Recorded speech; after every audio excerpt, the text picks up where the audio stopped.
இந்த ஆசரிப்பு கூடாரத்தினுடைய மாதிரியை தேவன் கொடுத்திருக்கிறார். எபிரேயர் 9வது அதிகாரத்தில் 23வது வசனத்தை பார்க்கும் பொழுது, ஆதலால் பரலோகத்தில் உள்ளவைகளுக்கு சாயலானவைகள் இப்படிப்பட்ட பலிகளினாலே சுத்திகரிக்கப்பட வேண்டியதாக இருந்தது. பரலோகத்தில் உள்ளவைகளோ இவைகளின் விசேஷித்த பலிகளாலே சுத்திகரிக்கப்பட வேண்டியதாமே.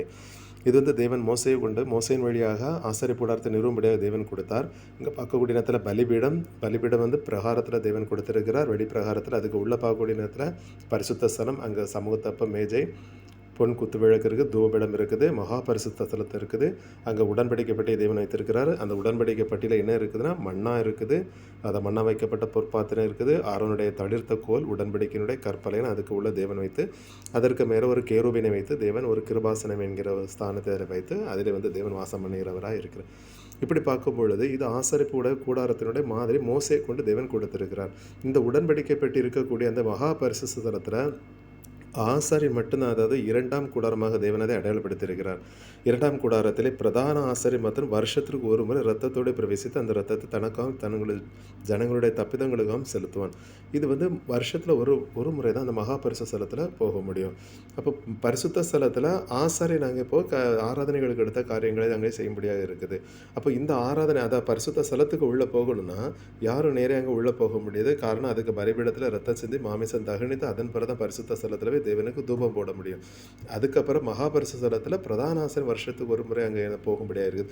இதெல்லாம் எங்கே இருக்குதுன்னா யாரும் அப்படி உள்ளே போக முடியாது. எல்லாம் நியாயப்பிரமாணத்தினுடைய காலம், அதாவது மோசையினுடைய காலத்தில் தேவன் கொடுத்த பிரமாணத்துக்கு எடுத்த காரியம். அந்த பரிசுத்த ஸ்தலம் மகாபரிசுத்த ஸ்தலத்துக்குள்ளே போகணும்னா அவன் எந்த தேவன் கொடுத்த வஸ்திரங்களை அவன் போட்டு தான் அங்கே போக முடியும். வஸ்திரம் எல்லாம் அவன் அங்கே போகவே முடியாது. வஸ்திரத்தை தேவன் நிர்வாணத்தை மறைக்கக்கூடிய ஒரு தன்மைக்கு தேவன் அங்கே கொடுத்திருக்கிறார்.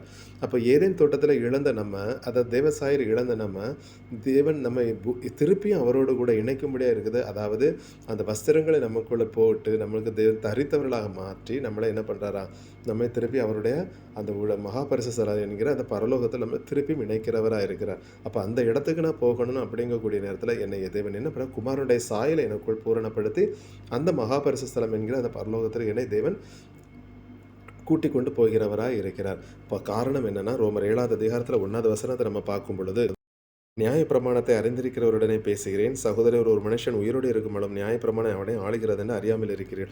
அப்போ ஒரு ஸ்திரீயாகிய சபை இந்த பூமியில் இருக்குதுன்னா தேவன் சொல்லக்கூடிய இந்த நியாயப்பிரமாணம் பாவ மரணம் என்கிற பிரமாணத்தினால கட்டப்பட்டிருக்கிறார். ஒரு ஸ்திரீயாகிய